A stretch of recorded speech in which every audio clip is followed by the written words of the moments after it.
Olá, nesse vídeo nós iremos falar sobre encapsulamento, que é um conceito bastante importante de linguagens orientadas a objetos. Bom, encapsulamento está relacionado com vários conceitos. Um deles é a ocultação de detalhes internos de implementação de um objeto. Então você esconde como aquele objeto ou como os objetos de uma determinada classe foram implementados. Um outro conceito é modularização, porque o teu código passa a ser visto como módulos fechados que cooperam entre si. E um outro conceito é o acesso seletivo aos atributos e métodos, que vai permitir ou não o acesso aos atributos e a execução ou não dos métodos da classe. Então é isso, quando eu penso em encapsulamento, eu penso nesses três conceitos: ocultação de dados, modularização e acesso seletivo. Só para ilustrar, um exemplo clássico de encapsulamento é um relógio. Então você já deve ter usado relógio, você já deve ter ajustado um relógio, mas você sabe realmente como que um relógio funciona internamente? Uma coisa interessante no encapsulamento é exatamente isso. Nós não precisamos saber como um objeto está implementado para poder utilizar aquele objeto. Um outro exemplo é o carro. Nós não precisamos saber como o motor do carro funciona para dirigir um carro. Nós precisamos aprender a utilizar os comandos do carro, como utilizar a direção, como pisar no freio, como pisar no acelerador, passar a marcha, esse tipo de coisa. Mas nós não precisamos saber o que acontece dentro do carro quando nós fazemos essas coisas.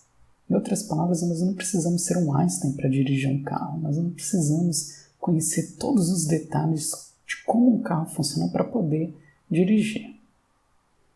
Bom, o encapsulamento gera uma série de vantagens, como essa parte de ocultar detalhes de implementação de uma classe e também permitir a modularização do sistema. Nós iremos ver esses conceitos nos próximos slides. Bom, no caso de ocultar informação, o mundo vai passar a ver um objeto pelo que ele é capaz de fazer e não como ele faz aquilo. Então, o exemplo é o do relógio que eu já falei e o do carro também. Um exemplo mais prático que você vem utilizando é a classe string.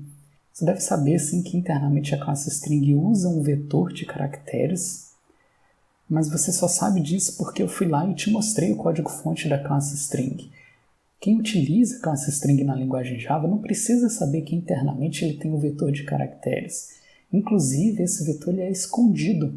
Ele não é enxergável nem acessível fora da classe string. Só o que nós precisamos saber da classe string é a sua interface, a sua API.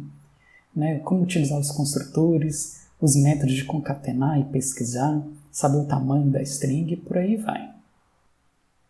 Uma outra vantagem do encapsulamento é o controle de acesso aos atributos e métodos.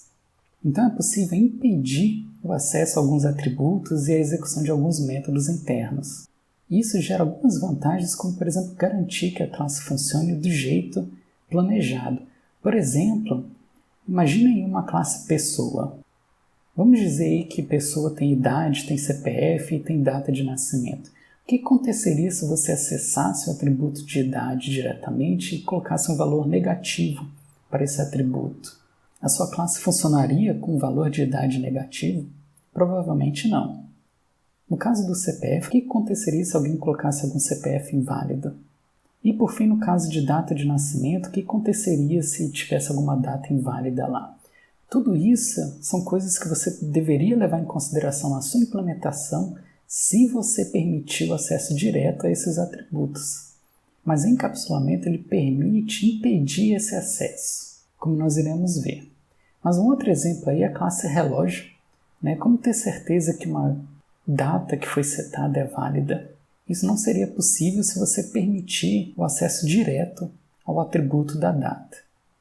Bom, uma outra vantagem do encapsulamento é a manutenção de código, porque como você escondeu alguns atributos e métodos, você impediu o acesso a alguns atributos e métodos, você pode ter certeza que nenhum programador irá utilizar esses atributos e métodos que foram escondidos. Então você pode tranquilamente remover esses atributos, modificar o tipo desses atributos, sem se preocupar com o funcionamento dos outros códigos, porque você tem certeza que nenhum dos códigos que usam a sua classe acessaram esses atributos e métodos que foram escondidos. Então, desde que você mantenha apenas os métodos públicos iguais, ou seja, a API da sua classe, você pode ter certeza que todos os códigos continuarão funcionando. Bom, uma outra vantagem do encapsulamento é a reutilização de código. Por quê? Porque agora o seu código é um conjunto de blocos e esses blocos eles são acessados através da sua API, que são os atributos e métodos públicos, sem se preocupar realmente como ele foi implementado. Uma coisa interessante é que esses blocos eles podem ser utilizados em outras partes do seu programa ou até mesmo em outros programas diferentes. Então, o teu programa vai ser esse conjunto de módulos, ou seja, as classes. E uma coisa interessante é que um módulo, uma classe, pode utilizar outras classes. Então, nesse exemplo aí, nós temos a classe computador. Você pode ver que um computador ele tem um atributo fabricante, que é uma string, mas tem também aí o atributo processador. Processador vai ser um objeto de uma outra classe, que você pode ver aí na figura também, que vai ter os seus atributos, marca, modelo, velocidade. E voltando aí para o computador, ele vai ter também memória, que novamente vai ser um objeto de outra classe, e vai ter o disco aí, que é o objeto da classe disco. Essa relação aí entre as classes é conhecida genericamente aí como associação, e apesar de não ter diferença nenhuma em Java, só em termos conceituais nós temos dois tipos de associações. Agregação, que é quando uma classe ela pode existir por si só, apesar dela estar relacionada com outras classes. Então, um exemplo aí é a classe carro. Um carro ele pode existir com ou sem passageiros. Então, existe aí uma relação entre carro e passageiros, mas não é uma relação obrigatória. Então, nesse caso aí, nós temos essa associação aí por agregação. Um outro tipo de associação é a composição, em que um não existe sem o outro. Então, no caso do computador, ele obviamente não pode existir sem um processador. Então, nós temos essa associação por composição entre um computador e o processador. Enfim, isso é mais conceitual, mas é interessante aí saber que tem esses dois tipos de associações. Bom, isso aqui nós tínhamos aí para falar de encapsulamento em termos mais conceituais.